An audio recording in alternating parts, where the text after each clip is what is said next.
8h40, Maxime. Les ficelles de l'info. Bonjour Bruno Donnet. Bonjour Maxime. Ce matin, vous avez choisi de vous arrêter sur un stratagème que vous jugez particulièrement néfaste au débat politique. Une énorme ficelle qui s'est petit à petit imposée dans toutes les interviews, l'emploi systématique du mot caricature par tous ceux qui se retrouvent en fâcheuse posture quand un journaliste leur pose une question embarrassante. Dans la famille Le Pen, Marine le fait. Honnêtement, la malhonnêteté que vous avez à présenter mes idées d'une manière soit caricaturale, soit mensongère. Marine, mais également Marion. Ça fait partie, par exemple, ce que vous êtes en train de dire, des caricatures. Et elle le fait notamment quand c'est notre camarade Patrick Cohen qui lui pose des questions. Ça veut dire de remettre en cause le programme économique du Front National tel qu'il est aujourd'hui. Non, je ne crois pas, parce qu'il y a beaucoup de caricatures. Le retour de la retraite, c'est pas des caricatures. Voilà, alors Patrick a beau protester, il n'a pas davantage de chance avec Emmanuel Macron, car lorsqu'il le questionne sur les limites de sa loi travail, qu'est-ce qu'il lui répond, Macron ? Et on a caricaturé ce texte.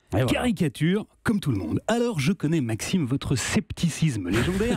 Je me doute bien que deux Le Pen et un Macron ne vont pas suffire à vous convaincre. Voilà pourquoi j'ai également mis dans ma grande besace à caricature ce matin un peu de Ségolène Royal, réagissant à un portrait qui ne lui était pas très favorable. C'est bien un peu une caricature ce qu'on a vu là sur la politique. Du François Fillon parlant d'une émission qui ne l'a jamais épargné. Elle n'est faite que de caricatures. Ou encore un peu de Nicolas Sarkozy répondant à David Pujadas, histoire de vous montrer que la pratique n'est pas neuve. Monsieur Pujadas, ça c'est la caricature de la politique. Voilà, je m'arrête là parce que des caricatures, je pourrais vous en faire entendre des comme ça jusqu'à 9h, tant la ficelle est aussi longue que pratique. Alors précisément Bruno, que dit cette stratégie de tous ceux qui l'utilisent et pour quelle raison estimez-vous qu'elle est à ce point dommageable pour le débat politique ? Eh bien, elle dit de tous ceux qui y ont recours qu'ils veulent se débiner. Elle signe leur attitude purement manœuvrière et si elle est confondante, Maxime, c'est parce qu'elle conduit systématiquement à une impasse. Pourquoi ? Eh bien parce que quand un homme politique répond à un journaliste qui le caricature,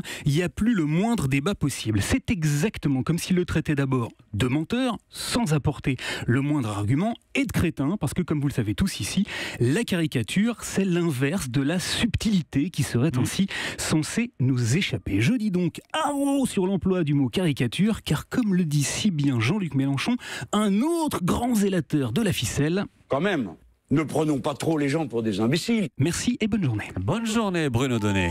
Europe 1.